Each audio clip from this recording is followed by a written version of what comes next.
Hey, good morning. Welcome to Breakfast with Bridgett. You'll see me in just a moment.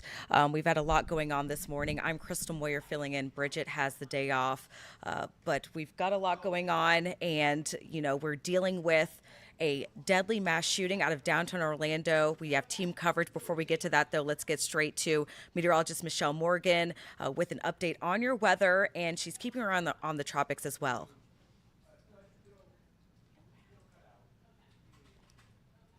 Do you hear her? Because I don't. But there's certainly an area that we will need to monitor very closely. Hey, Christina, do you mind bringing my clicker? It's on the table there. Sorry about that. I just finished a cut in and forgot my clicker on the table. Thank you, my dear. So we're looking at very pleasant weather across Central Florida today. I'm not tracking any rain, but a few isolated showers are possible later on this afternoon. The East Coast sea breeze will start getting a little bit stronger as we go through the afternoon, may push in a few isolated showers. And because of the strong northerly, northeasterly winds, we're still looking at a high rip current risk in effect along the East Coast, and also a small craft advisory lasting through the morning hours. If you're planning any boating, any fishing, anything out on the waters, just use caution. Make sure you're being very careful. Let's go ahead and take the graphics here just so you can see what's going on here across Central Florida. Again, we are looking at the tropics. I do want to start off here. There you go, monitoring three areas. We'll start off on the far northeast, looking at a small wave there. Really nothing tropical about it. It may take on some subtropical characteristics in the next 2 to 7 days, but it's over very cool waters, so I don't think much will happen as we go through that time frame. Then looking at a wave, the National Hurricane Center has placed a 10% chance for tropical development in the next 2 to 7 days closer to Puerto Rico, but that area could potentially somewhat get absorbed by the area that's highlighted in orange as we go through the weekend early next week. Now let's go ahead and talk about that area there. The National Hurricane Center has placed a medium chance for tropical development in the southwestern Caribbean. It doesn't look like much. It's just an area of disorganized showers and also thunderstorms that will have a chance for tropical development as we go through the next 2 to 7 days. They placed a 30% in the next 2 days and a 60% in the next 7 days. Now, atmospheric conditions looks to be conducive for something to get its act together in that area that's highlighted. Now, in terms of steering currents, again, it's way too early to tell as to what it will become or the path or the intensity, but air of high pressure over the peninsula will help steer this area depending on how strong that air of high pressure is. It could end up in the eastern Gulf of Mexico or go towards Central America. Again, there's still a lot of unknowns at the moment, but of course, we'll keep you posted as we continue to get the latest information. Now, here's a look at the water vapor imagery. See that area of high pressure to our north and east hanging over the central Atlantic? That is going to help steer whatever that area out in the tropics turns into out in the southwest Caribbean. So we'll watch it closely. But as of right now, it is keeping our weather nice and quiet. All of that orange stuff that you're seeing there, that's pinpointing where the dry air is located. And you can see there's a lot over the state.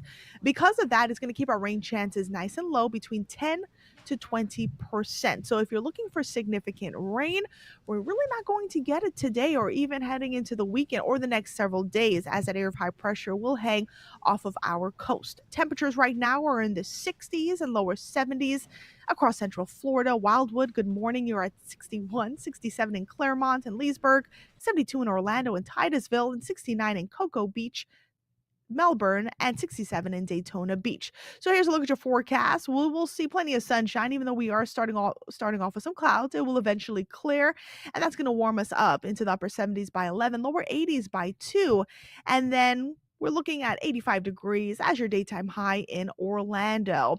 It'll be breezy, as I mentioned, along the coast, but all in all, looking at a very pleasant forecast for today. Now, as we take a look at your clouds and rain forecast, a few clouds continuing to push in through the morning, but many of us seeing mainly clear skies. This particular model popping a few light showers, moving across our inland spots as we go through the afternoon hours, lasting through the evening hours. Again, many of us will miss out on the sprinkles, some rain, but all in all, looking at a really nice night ahead if you have any Friday night plans.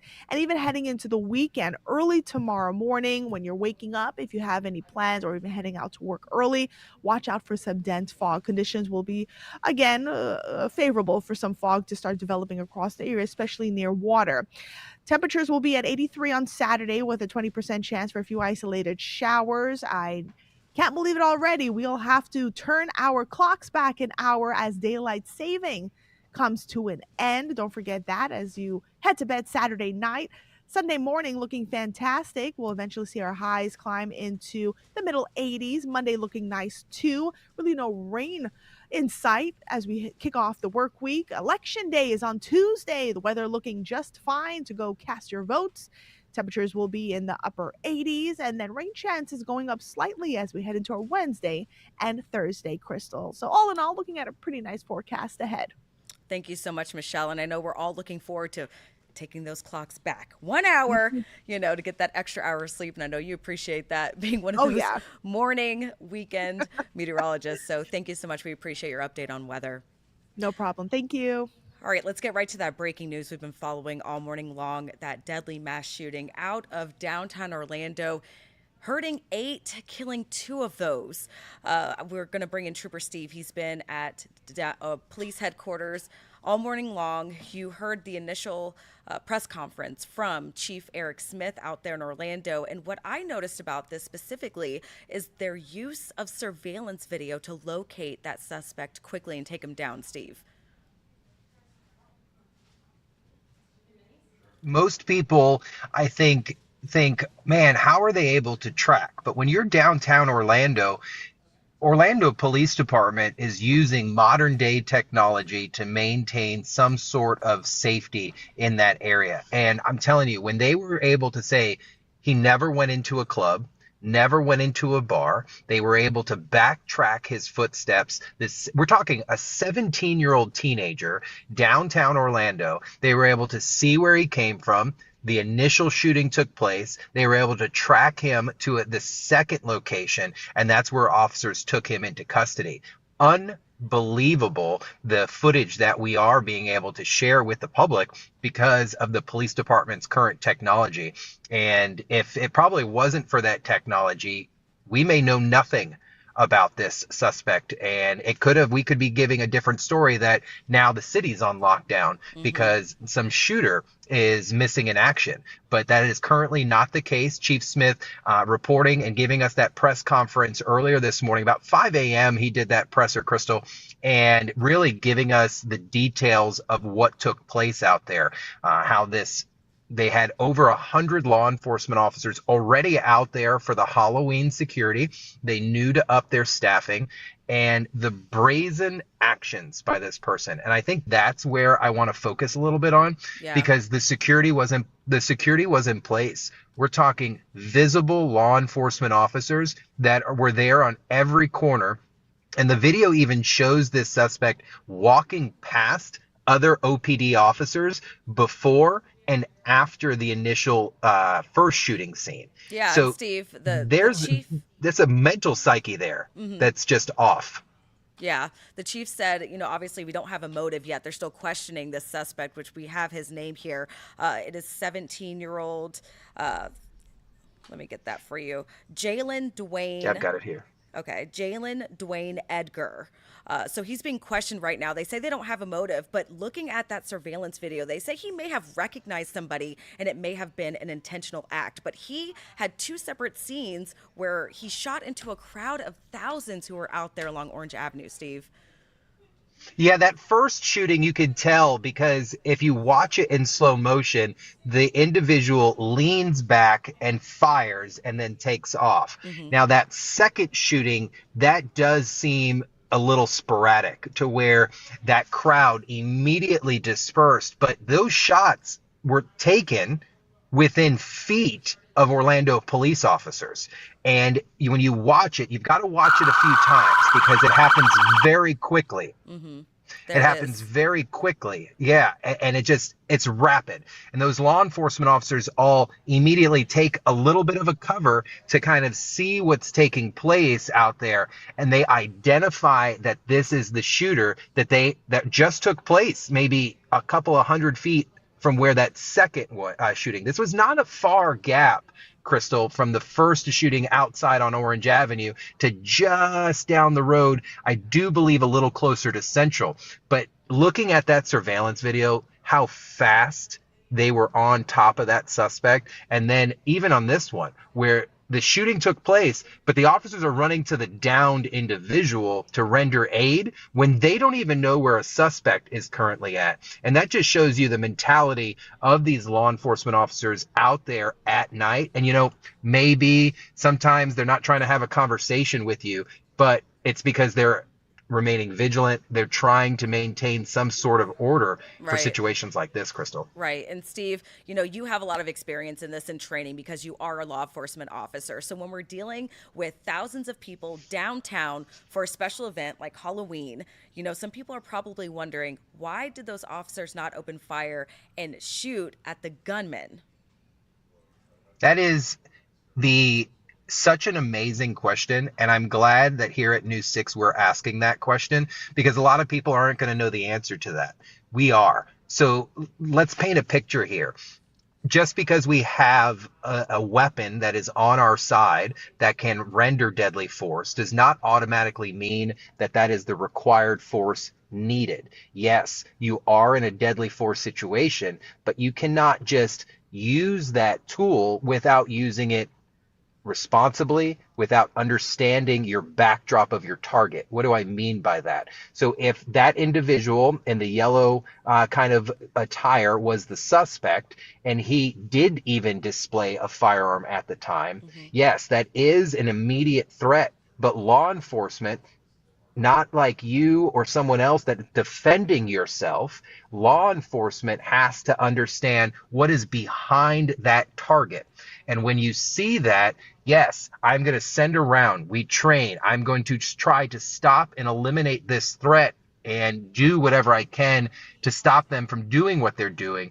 But if I miss, if I fire multiple rounds, what is behind that person? Am I going to hit an innocent bystander? Is there a business behind this individual? So we have to take that kind of process in our brain in a split second decision to understand, am I going to discharge my firearm or am I going to put myself, my body directly in threat's way to stop this threat? And that is what you saw, Crystal. You saw them.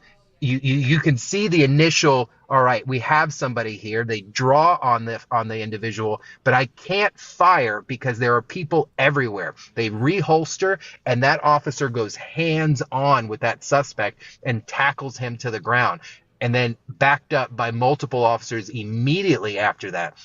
That goes to show you how many cops were present, and yet this 17-year-old still opened fire on multiple people. We're talking 8 people totally hit, 2 killed by the hands of this individual, and 6 now in the hospital. So, Crystal, the mental training, the psyche behind these patrol officers that are out on the street is incredible to see that they did not just open fire, because if not, we would be dealing with a lot more casualties, likely. Yeah, Chief Smith said, they were prepared for this event. They had 100 officers responding out there to this incident. So it's not the lack of officers there. But I do want to get to this press conference, Steve, because you were out there and we were learning a little bit more about this suspect, 17-year-old Jaylen Edgar. State Attorney Bain was out there and actually said that there was a prior arrest of this suspect for auto theft. So is there anything going into the talks of potential charges because he is a minor? it was interesting that you brought up the state attorney because he was present there. He wasn't part of the conference, but it's because of News 6 that he got up there. I knew he was there, and I asked him before I asked him the question, state attorney, would you mind getting up? And he said, absolutely not. So I wanted to understand, because we were dealing with a 17-year-old, what are we looking at here? And yeah, he was arrested for grand theft in 2023, so a year ago, and probably at 16 years old, likely, and now arrested for what will likely be some serious felony murder charges. And Andrew Bain, our state attorney here in Central Florida, clearly said that they will follow this completely through, that they will charge accordingly. And I think, Crystal, you and I have been doing this long enough to see this, see the video, see the response, see the press conference, understand how many lives have been affected by this. It's probably highly likely this 17-year-old will be charged as an adult. Yeah, this is just outrageous to watch. I mean, we cover things like this sometimes, but we're from here, so we have friends who might have been out there during that time, and this is just after 1 a.m. So right before all of those bars and clubs are shutting down, so you have just a larger amount of folks out in the streets, either doing the last call or heading out to their vehicles, not expecting for some of their friends or family not to come home today. It's insane because looking at it, we have been talking about the security in downtown Orlando for years, Crystal. Whether it was the moratoriums that have Yeah, been put in, and let's whether talk it about was the that, Steve, requirement, because yeah, that whether it was moratorium the just requirements, expired. right. And could that have led to something? We don't know. But I was speaking to a law enforcement officer, and not naming name or agency, but they reminded me of something. The new constitutional carry. That, at this point, limits some law enforcement activity in securing downtown Orlando. I will say, as a caveat, this 17-year-old should have never had a firearm on their person at all, whether legally, there is no legal grounds for a 17-year-old to have a fire on them. I'll say that.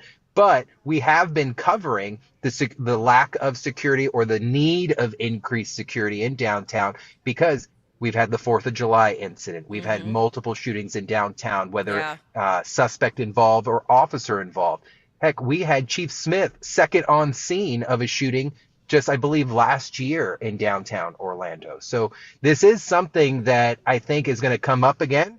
I think we're probably going to be reporting on security in downtown Orlando yet again. But I've got to defend my law enforcement officers here when I say there's nothing else that I think anybody could have done.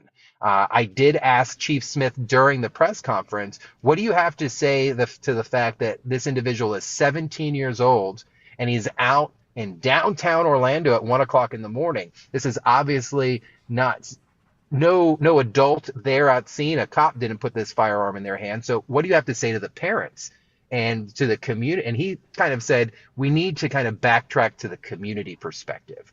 If you're aware of teenagers that have firearms, you need to open your mouth, because then situations like this happen.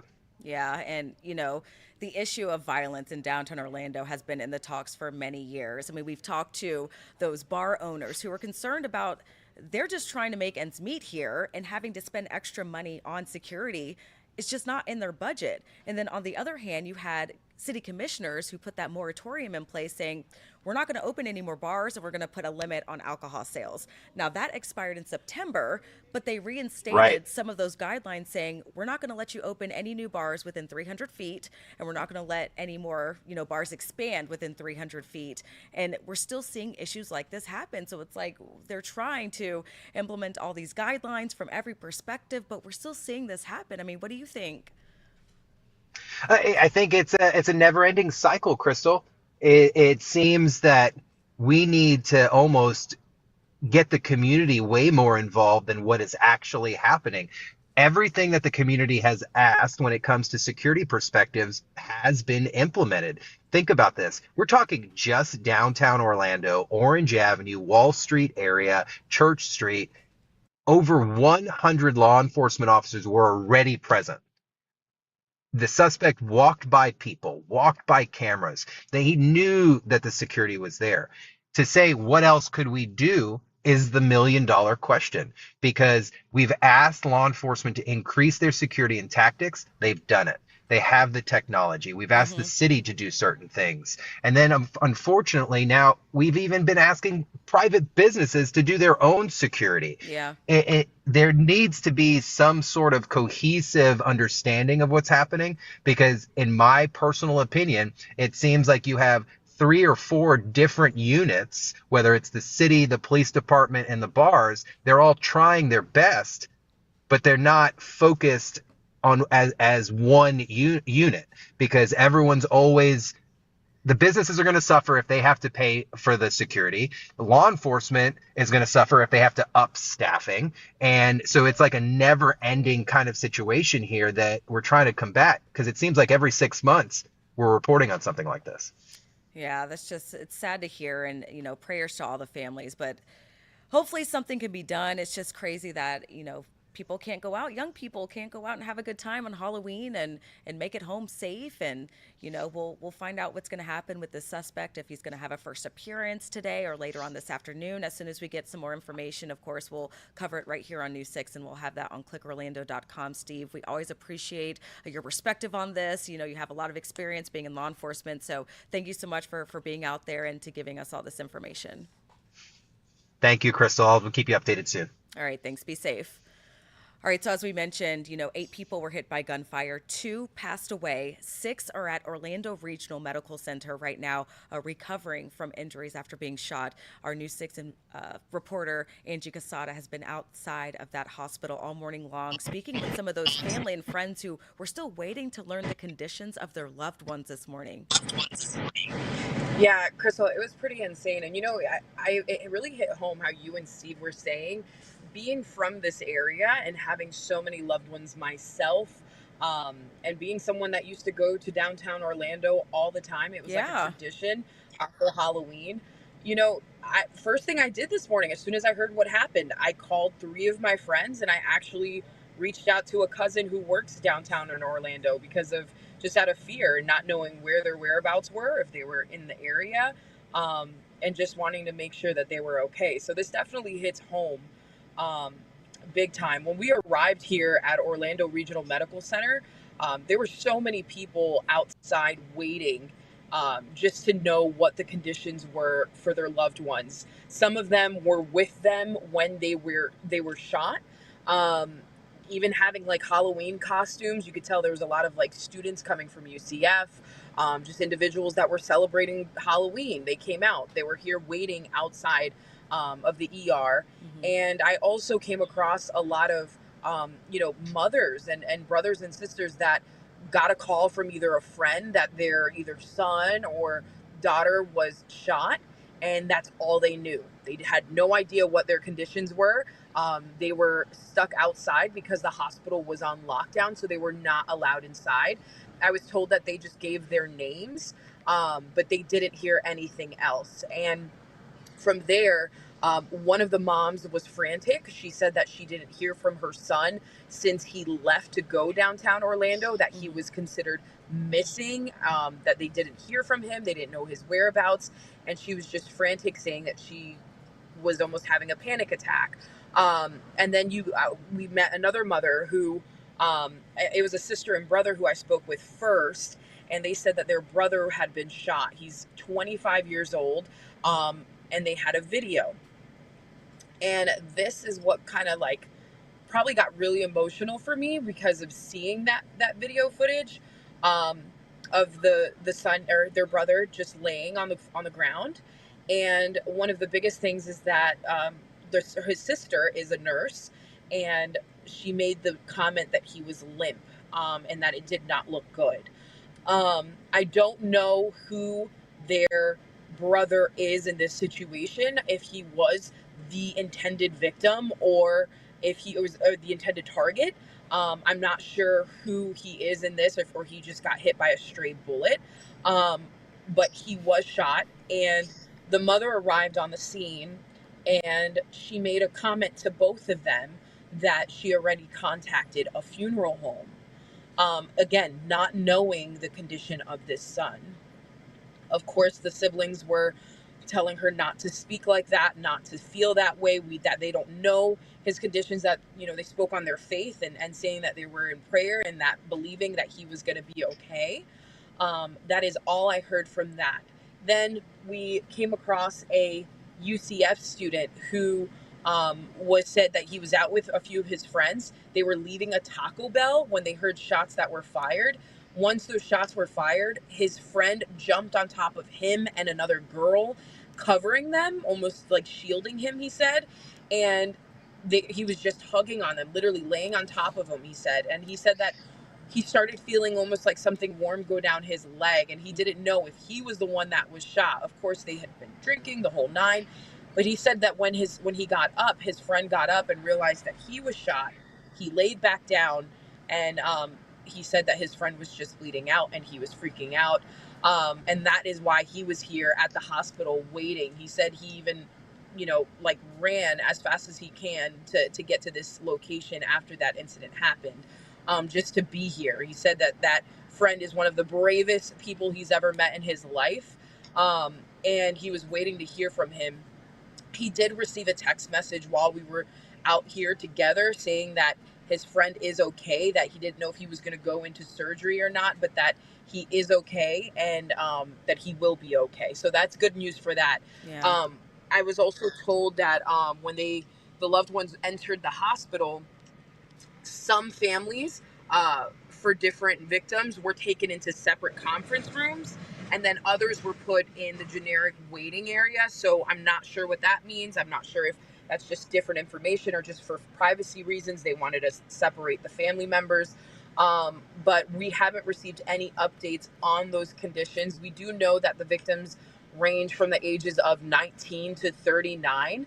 Again, that's the college crowd, the young adults, even around my age, that decided, hey, it's Halloween, very normal. Everyone knows that downtown Orlando, just like the streets close off, they have, again, all the bars, all the clubs. It's a hot spot for any event, especially when it comes to Halloween.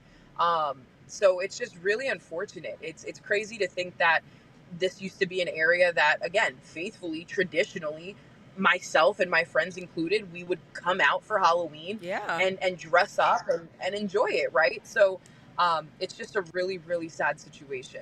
And, Angie, we continue to see video coming in. Everyone's got a cell phone these days. So capturing the chaos that ensued out there downtown. And you said a lot of folks were finding out about their loved ones being shot through social media when videos were being posted. Yeah. Yeah, and I think that's what really, like I told you, I got emotional. Even I was fighting back tears when I was talking to this family, because not only they're at the hospital, they're outside, they can't get in, and they're waiting to hear if their brother, their son is okay, and the only thing they have is that their loved one was shot, and then they have video that was sent to them on social media of their loved one laying on the ground, limp, just not even moving, law enforcement around him, and it was devastating. It was really hard video to watch, but they said that they have all of this social media footage that was sent to them, but again, not knowing what the condition at the time of their loved one was. And I still have no idea who their son was. The only thing that I know is that he was a black male. He's 25 years old, and he was celebrating Halloween. Yeah. Well, Angie, we appreciate you being out there and giving us this information. As soon as we learn more, of course, we'll post that on clickorlando.com. We'll check back in with you later on with more updates on this For sure. story. Thank you for joining us. And thank you all at home for joining us on Breakfast with Bridgett. I'm Crystal Moyer filling in. Of course, we will continue to following this breaking news alert, deadly mass shooting out of downtown Orlando as thousands of folks were celebrating Halloween. The 17-year-old suspect is in custody. Again, you can find out all the details on clickorlando.com. Have a good one. Be safe.